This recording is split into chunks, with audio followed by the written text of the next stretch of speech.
Hello, I'm Waqar Rizvi, and this is Scope. As always, there's a lot going on when it comes to Israel-Palestine. We're going to hone in, though, for this segment on three key issues which have come up. One is of Jason Greenblatt, who at the United Nations Security Council was criticized for essentially criticizing international law, saying that international law essentially has no role when it comes to the Israel-Palestine issue and resolving that, saying that if international law could resolve it, it would have done so far. Even Washington's allies, such as France and others, criticized Greenblatt's comments there at the United Nations.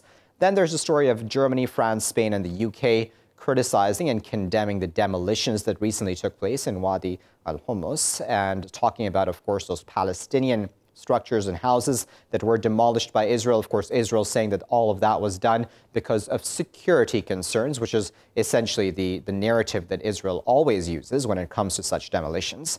And then finally, we have the U.S. House of Representatives, which has passed yet another bill, seemingly against the BDS movement, saying that it seeks to delegitimize Israel, even though this specific bill at this point in time is non-binding. Palestinian rights groups have criticized it, saying, again, it does not take into context the situation on the ground and is misguided. Let's discuss all of that a bit further. We're joined now by Gideon Levy, who is a journalist. He's joining us now from Tel Aviv. Gideon, as always, thanks for your time today. What do you make of Greenblatt's comments, essentially downplaying the role of international law? Is it not true, in fact, that had international law been followed by the likes of Israel, that probably the situation would have been quite different? I think Mr. Greenblatt lately took out all the masks, and he really speaks, like his other colleagues in the American administration, not like a pro-Israeli, but really like a right-wing pro-settlement activist. He questions the occupation, he questions the international law. You see, gradually, we are getting to a place that you remain speechless. I mean, the occupation is not occupation. Soon the question will be if there is a Palestinian people. And, you know, the best thing is to ignore those things because it gets so low. I understand the significance of it because finally it's the United States of America. We have just to wait that this period and those people will pass away to history and we will get more reasonable people to deal with. But then, for the rest of us, Gideon, obviously, and as you correctly pointed out, Greenblatt does hold a lot of influence considering he is Trump's Middle East envoy. And he is, of course, trying to, along with Kushner, convince everyone in the region that this deal of the century is the best way to go. Can the U.S. pass such a deal, against, of course, the wishes of even the United Nations? First of all, the United States can do a lot, but not everything. Let's remember that the United States is trying to get a deal or a settlement in the Middle East ever since the 70s. I don't think that the United States pushed hard enough because what the United States did traditionally throughout the years is always pushing the other side and never push Israel, or almost never push Israel, who is holding the key for any settlement as the occupier. Without this pressure, nothing will move. When it comes to the deal of the century, my feeling is that nobody, but really nobody, takes it seriously. Everyone is, getting into laughter when he starts to speak about it. Everyone understands that this is some kind of lip service, and we have just to, be polite and say yes, yes. And I don't even think that Greenblatt and his company really have a serious plan to implement it. They understand that they are totally off the track, Okay, so, let's go on if we can, just from that conversation with Greenblatt and his comments to these demolitions that recently took place. As you well know, Gideon, a lot of condemnations coming out from around the world of these most recent demolitions of Palestinian homes. Of course, this is not something new. Israel continues to demolish Palestinian structures throughout the occupied territories. But this specific round, of course, got a lot of countries, even Israel's traditional allies, such as Germany, France, Spain, and even the UK, condemning it for it. What are your thoughts on that? First of all, we had enough condemnations. They are, again, only lip services. And Israel, rightly so, learned to ignore those condemnations because they are totally meaningless. If the world cares about the demolitions, if the world cares about the international law, if the world cares about justice in the Middle East, the world has to do something and not to talk. Talking leads to nowhere. When it was South Africa, the world knew exactly what to do, and it did not include only condemnations of all kinds of organizations and governments. So, those condemnations are totally hollow. As you said, rightly so, those demolishings are part of a much broader picture, much broader policy, and much broader tragedy. And as long as the world will only condemn, this will continue. And just before I let you go, Gideon, I wanted to talk about BDS. As you correctly pointed out, of course, when it came to the issue of South Africa, it wasn't just condemnations. We know, of course, that there was a boycott movement of sorts that was brought into place. What are your thoughts about this anti-BDS feeling across the United States? Right now, we've only had the U.S. House of Representatives passing this non-binding bill. But then certainly we've had certain states also pass bills of their own, essentially banning business with any entity that is okay with boycotting Israel in any form. What are your thoughts on that? This is really outrageous. I mean, the unbelievable is taking place. Criminalization of people who want to fight for justice, of organizations who are looking for justice. This never happened in history. That the international community, instead of standing side by side with the victim, the international community is not only supporting the occupier, now it's a new stage of criminalizing anyone who tries to fight against the occupation. You see in your country, in other countries, there are people who wouldn't buy a product from the sweatshops in Asia. Others wouldn't buy meat because they fight for animals' rights. Nobody is going to criminalize those people. Yeah. The world is boycotting Iran, boycotting Hamas, boycotting from time to time Russia, or putting sanctions on Russia. Nobody thinks to criminalize those steps. You can agree, you can disagree. But the new situation in which fighting the occupation becomes a crime in many countries, this is really an unbelievable achievement of the Israeli propaganda and the Jewish lobby. And I'm speechless. I don't know how civil societies agree to it. It's really, first of all, violation of freedom of speech in all those countries. Yeah. Okay, Gideon, we'll leave there as our final thought. But of course, as always, we appreciate your time today speaking to us from Tel Aviv. Viewers, we got through a few topics there. As I put to Gideon, the first topic, of course, was about this deal of the century, essentially the Middle East envoy of the United States saying that international law has no role to play. It's not really resolved the issue so far. So let's all just sign on to the deal of the century that Trump has put forth. But of course, as Gideon said, that seems like a laughable prospect at this point in time. Then, of course, there are the demolitions which Israel has recently carried out of Palestinian homes in Wadi al-Hummus, condemned essentially globally, even by Israel's own allies. Israel, of course, always refers to the national security threat, saying that those structures were illegal and were built too close to its own boundaries. And then third, of course, there's the issue of the U.S. House of Representatives and this BDS movement. And it's essentially this anti-BDS global movement, really, to criminalize BDS and a boycott movement against Israel, which is very much hurting Israel, not only its image, but its pockets as well. And that's what most concerns the Israeli government. We'll keep a close eye on all those developments and, of course, any stories coming out of Israel-Palestine here in Scope. I'll be back, though, after a short break with our next segment. Welcome back, viewers. You're still here in Scope with me, Waqar Rizvi. In this segment, we're going to discuss a disturbing new U.S. bill, which is essentially called the 2020 Intelligence Authorization Bill. And it's passed already in the U.S. House of Representatives this week, and it will become law once it's agreed upon by both the House and the U.S. Senate as well. It would essentially make it illegal for anyone to reveal the identity of a covert agent, whether serving within the country or abroad.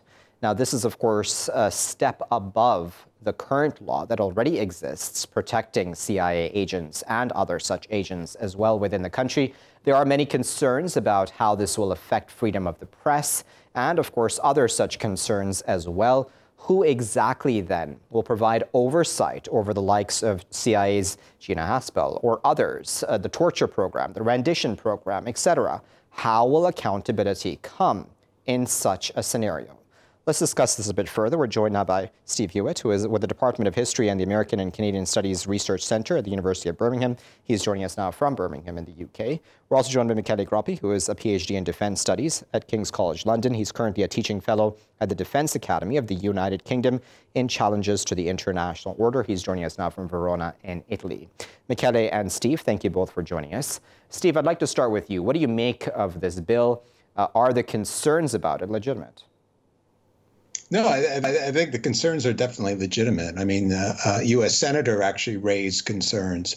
And as you mentioned, it already is against the law in the United States, and this goes back to the mid-1970s, to reveal the identity of a covert CIA intelligence officer. This is someone who's a regular member of the CIA. And this was actually an issue during the George W. Bush era, because it was alleged that the Bush administration disclosed the identity of a covert CIA agent named Valerie Plame Wilson as a way of discrediting her husband. This was around the lead up to the invasion of Iraq. This is broadening it, however, to bring in anyone that potentially works covertly for the CIA. So that could be obviously spies recruited, informants, both inside the U.S. and outside. And there's no limit on this. So as a historian, I mean, selfishly, in terms of doing research, there would be no limit on this. That you would never be able to know fully, who, even years from now, who, worked covertly for the CIA. And this, I'm talking periods long after there would be any sort of security concerns around this. Michele, the reasoning for this on the part of the CIA is that, listen, this plays into the hands of foreign adversaries, pardon me, I should say. That is, if any identities are revealed at any point in time. Is that a fair argument, do you think, on the CIA's part? Yeah, well, absolutely. So on one side, it is in the sense that counterterrorism has to be efficient, obviously, right? And therefore, maintaining the anonymity of certain people is paramount. There's absolutely no question about it. However, there's a big however. And we still have to remain accountable for our actions. Because if we do not, then actually we betray everything that we believe in. It's still like the old dichotomy between preserving security and human rights, and all that, at least on paper, our democracies stand for. And therefore, we really have to pay attention to this. There's no other way around. Therefore, we have to find a way. And my fear is that something like that will definitely exacerbate a number of activities and actions by the CIA, and probably even allow for even more, quote, illegal actions. So we really have to pay attention. Okay, so Steve, another one of the things brought up when we're on the part of the CIA, of course, is not just foreign adversaries, but the entire issue of WikiLeaks, really, right? That opened the Pandora's box, I imagine, in the CIA's eyes and other intelligence agencies' eyes as well, about, who can hold them to account and how the world is really watching all of their actions. Are they fair to be nervous? Are they right to be nervous about all that? Is the CIA right to be nervous? Yes.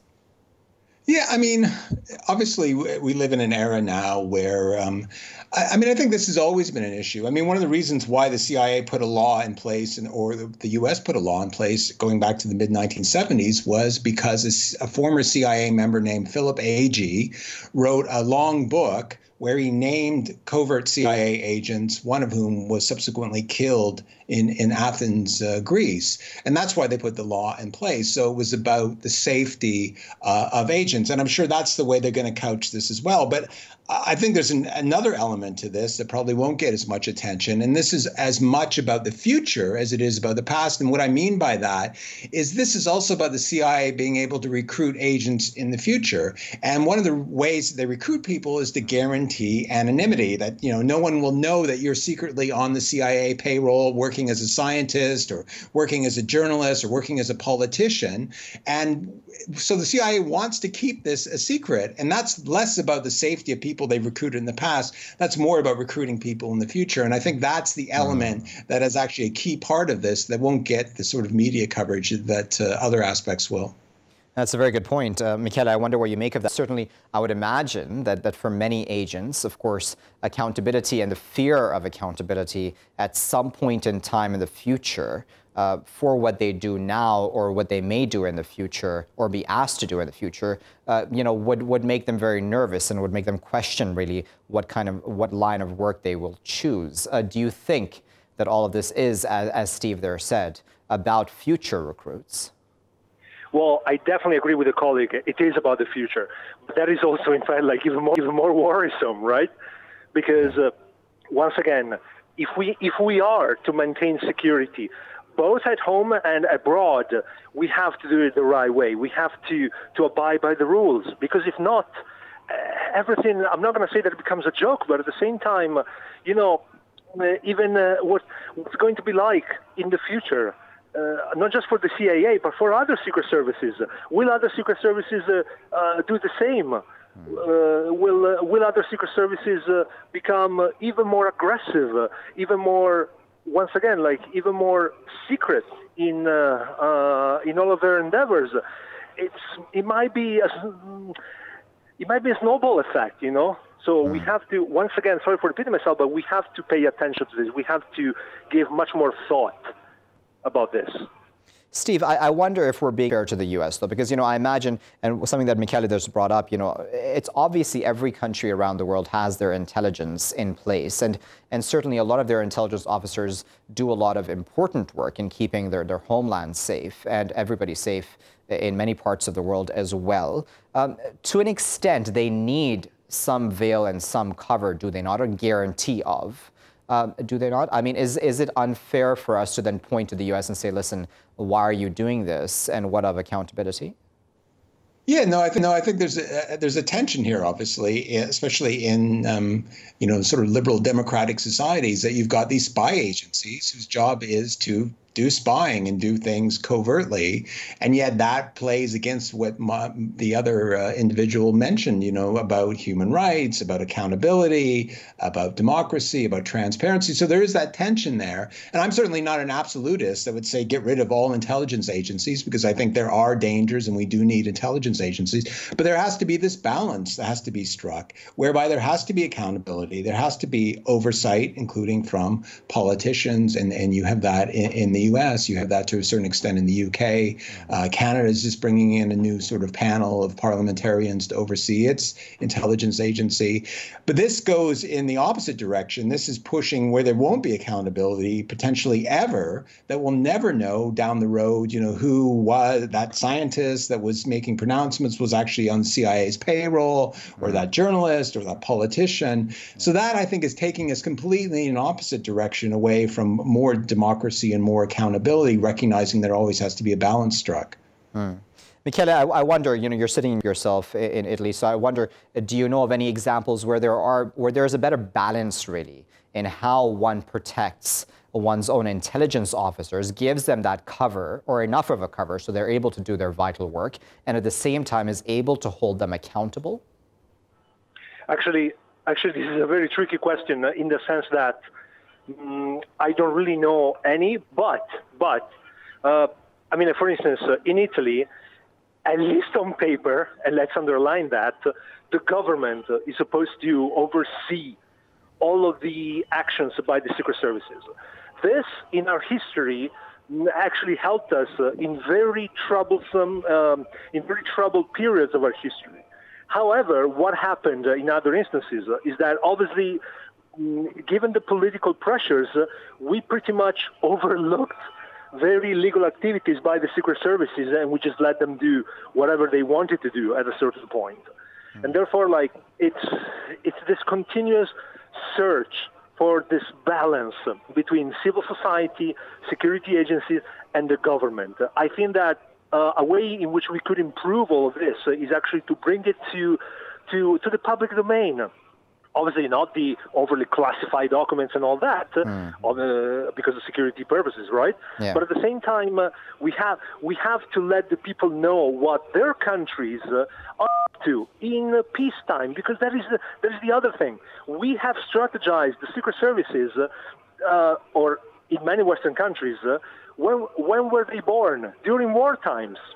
And therefore, maybe some actions could be more legitimate, whereas now, it's not so clear, you know. We don't really know who the enemy is. We don't really know who is working for the CIA or other secret services. It's all unclear, and therefore, my recognition is that we need a much clearer and honest public debate on everything, and then hopefully we can actually start building a little bit more accountability from the grassroots level upward. Yeah, and Steve, one of the things that I imagine when you're looking at accountability and when you're looking at an agency like the CIA, and on the conversation of accountability, then you have a director like Gina Haspel who's worked undercover for 3 decades, has run a secret prison abroad, has headed the CIA's office at Guantanamo Bay. That's quite a disturbing background, isn't it? So, I mean, in such a scenario where the leadership of the CIA itself is under such question of moral authority or lack of, then how can one then function going forward when it comes to the other agents? Because I imagine then that gives the rest of them carte blanche to an extent. I mean, in their minds possibly, of course, I'm just guessing here, but they would think that, listen, if Gina can get away with it, why can't we? Yeah, and there's never been a proper accounting for what she did. And when the Senate had oversight in terms of her appointment, I mean, there should have been much more of that. I mean, I think one of the ways that there is accountability is actually through free press, through the media challenging, through the media putting out stories, through academics as well, to a certain extent, through politicians. But again, the problem with this law is that potentially it blocks, the media will not be able to publish stories revealing identities because potentially journalists could go to jail. Same with academics. You just simply won't get access to records. It'll be heavily censored, even more than they're censored now.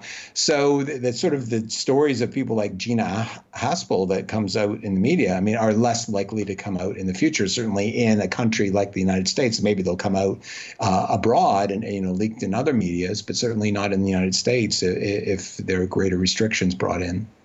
Yeah, and then I wonder, Michele, on the issue then of the kind of background then of even intelligence agencies leaders, such as Gina Haspel, and I'm sure we can possibly look into many intelligence agencies' heads around the world, and they possibly would have very disturbing backgrounds. And I wonder, on this question of this moral authority, and we can easily pick on the U.S. because we can talk about Guantanamo Bay, torture, et cetera, many of the revelations that we've seen over the years, doesn't that, in fact, in some ways endanger the homeland instead of helping in any shape or form?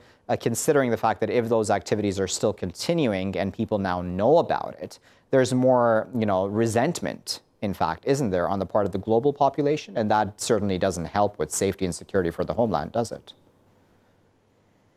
And also an excellent consideration, because on one side, we could actually make the argument that being more covered and therefore using kind of treacherous means or even some illegal activities such as torture and all that, we could argue that they make us safer, right? Because we can extort pieces of information that otherwise would not be there. However, the big counter-argument is that people eventually will know the truth eventually, in a way or the other, even if people try to silence it, will come out. And that's going to have a major backlash, a boomerang effect. It's going to backfire, both at home and abroad.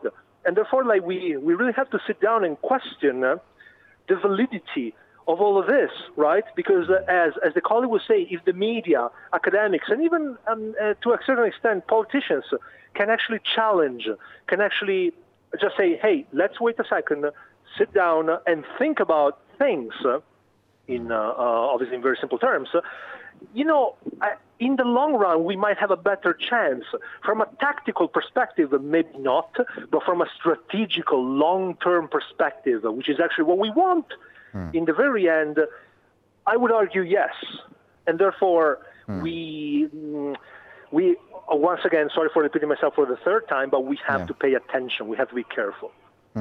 Steve, I wonder what you make of this torture program and rendition program and Guantanamo Bay and all of those revelations that have come out.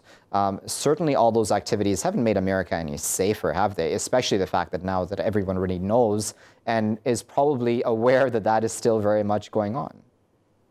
Yeah, no, it's damaged America's image. It's damaged the CIA. I mean, the irony to me is the alleged mastermind of 9/11, Khalid Sheikh Mohammed, is still sitting in Guantanamo Bay, still is yet to come to trial because evidence was accumulated through waterboarding him. And President Obama actually said, we tortured some people.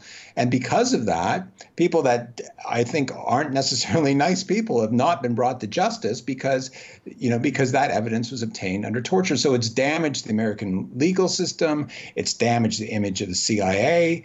I think in some ways, I think politicians should have been held more to account in terms of their authorization, their encouraging of legal activities. But yes, I mean, it's been a complete mess for the United States and an overreaction in terms of counterterrorism that has damaged the United States badly. Michele, the one argument that always back in such cases, I imagine, is that of, listen, if you've done nothing wrong, then what do you have to fear? You have nothing to hide. You're not, for example, supporting terrorism or otherwise. So why would any global citizen have to be worried in any such case? How would you respond to that? Once again, it's very difficult because let's just look at it from the other side. Absolutely, if you have nothing to hide, you have nothing to fear, and therefore you won't mind if people start invading your privacy, or if in some areas people try to extort some pieces of information for your own security.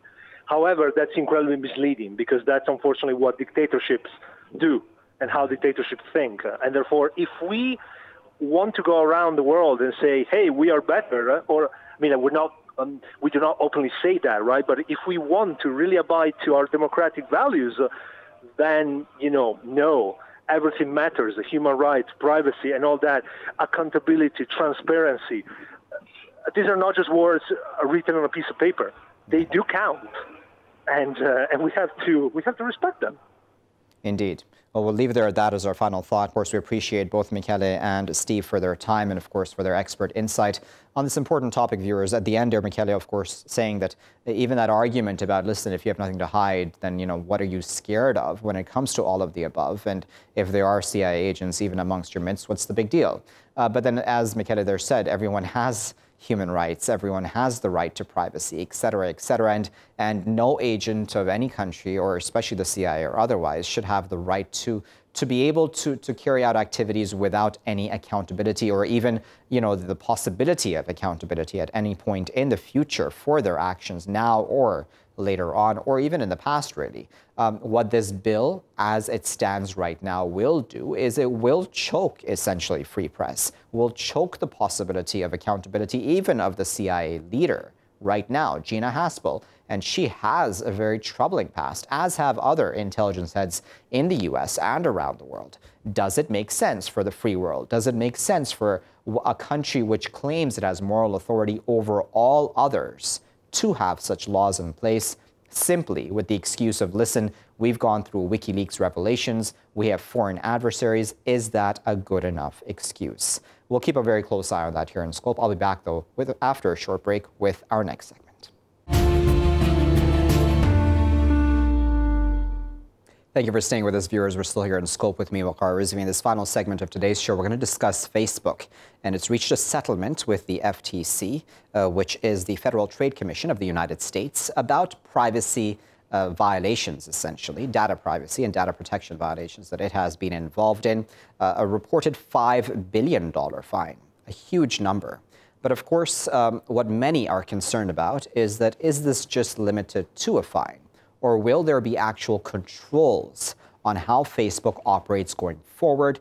And what about accountability of Facebook's management itself for the fact that it very much allowed for these violations to take place in the first place? Why isn't Zuckerberg, for example, in the dock? Why isn't he being asked to defend himself and his own role as an individual in all of this, as well as his other executives as well? Many Democrats are actually quite angry about that and have not supported this $5 billion fine for that very reason, saying it doesn't go far enough. Let's discuss that a bit further. We're now joined by Kareem Maliki, who is a lecturer of political and social studies. He has a keen interest in digital media and its impact on the modern world. He's joining us now from Capetown. Kareem, thank you for your time today. What do you make of this settlement with Facebook? Does it go far enough, in your opinion? I think something you should consider when you look at this case, and there's two sides of the matter: Federal Trade Commission, FTC, and on the other side you have Facebook. I think one thing to consider, there is a bit of political dimension in it, and it is that United States politicians, they are very afraid not to be re-elected. What do I mean? In this particular case, Federal Trade Commissions does not represent consumers. They don't represent Facebook users, because after the whole case has begun, we know very well that we don't have Facebook users suddenly leaving social media platform. They continue using it, and Facebook continuing generating revenue.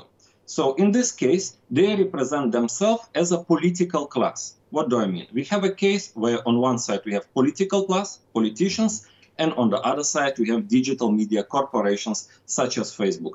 And politicians understand very well that digital media today, social media in particular, can strongly affect the election's outcome by means of agenda setting, by means of enforcing certain topics which people would discuss, by exposing people to certain news, to certain headlines, and by means of which are making a very strong impact on the election's outcome. So I see it as political class being afraid of not being re-elected, and they want to limit the powers of the new rising digital media. But then, Kareem, following up on your argument, I imagine it can be argued that on the part of politicians in the U.S. that, listen, all of us, even yourself possibly included, and myself, who use Facebook regularly on a daily basis to reach out to experts and panelists, political analysts, etc., that we know of all of the above. We know that Facebook has been violating our privacy for many, many years, and that's how essentially it makes money, by selling our data to many companies around the world. So if we all know of the above and yet we're using it, doesn't that sort of then not make sense for us to then be complaining about? I understand your question, and I agree with you completely, because it's not to defend Facebook and to accuse FTC. Again, no one represents us there as Facebook users, neither FTC nor Facebook. Okay. Now, let's talk about privacy. Let's talk about personal data. We know very well that the new world is coming, the new digital world, the post-industrial age. And as they say, the data is the new oil. Now, if the data is the new oil, now how historically different countries were dealing with the matter of ownership, the oil, if data is the oil. We know there's a capitalist approach, there's a socialist approach. Capitalist approach that the oils, as any other means of production, can be privately owned. That's pretty much what Facebook is doing today, when Zuckerberg and Facebook as a company acts as if they own our data and they can do whatever they want and they can sell it to others. And also you have approach of the kind of more socialist approach, where, such as, for example, taken by Russia, where Russia as a country, as a state, owns the private data of the Russian citizens, not even Russian citizens themselves, rather the state owns. And then those who have been following the story of the Facebook and Google, they even physically obliged to store the physical data on the physical servers, which are part of the Russian territory. Yeah. So in reality, we are not represented, us as the end Facebook users. These 5 billions were supposed not to go to the American budget. If it's a breach of violation, if me and you and anybody else has been negatively impacted, we're supposed to get those 5 billions, not the American government. Okay, so then where does the solution lie then in all of this? The Democratic FTC commissioners are angry because they're like, this is not going far enough. There should be accountability directly of Mark Zuckerberg, for example, and the other Facebook executives. Is that what needs to happen, do you think? Do you think we need to go directly to the top leadership of these social media companies and hold them accountable and have them stand in the dock directly? I think the first step to deal with the issue is that we have to understand the value of the data. If the data is the new oil, it's literally the oil because it serves as the fuel, as a petrol for the marketing, for the sales, for the private businesses, which allows them to create and promote products specifically tailored for our interests, for our needs. So we, as the citizens of the social network, what share do we have? What do we have a say in the way our data is used and in the way money are being generated using our personal, very private information? Because just before I spoke about public and private ownership of the oils as a means of production. But you must also remember there are certain political regimes, specifically, for example, in the Gulf. We have to look at Saudi Arabia, look at the Emirates, for example, where there is no such a strong civic participation in the governance. So you don't have a strong democracy. But what does state does, if they don't allow a share in power, everybody benefits from the social welfare, which oil generates. Do we benefit as the users of Facebook from the revenues? No, we don't. Do we have a say in the corporate governments? No, we don't. First of all, we have to understand the value of our private data, how much money it generates. And just the recent example with the resurgence in the popularity of the Face app, where people take a picture not understanding that the picture is going somewhere to the far service.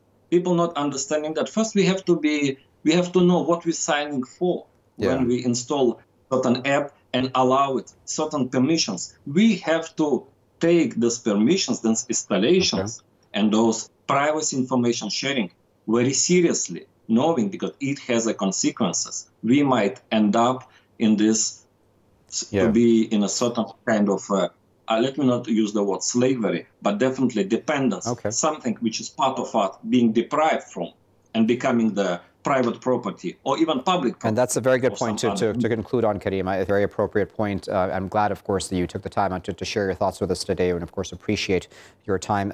That was Kareem Maliki speaking to us there from Capetown.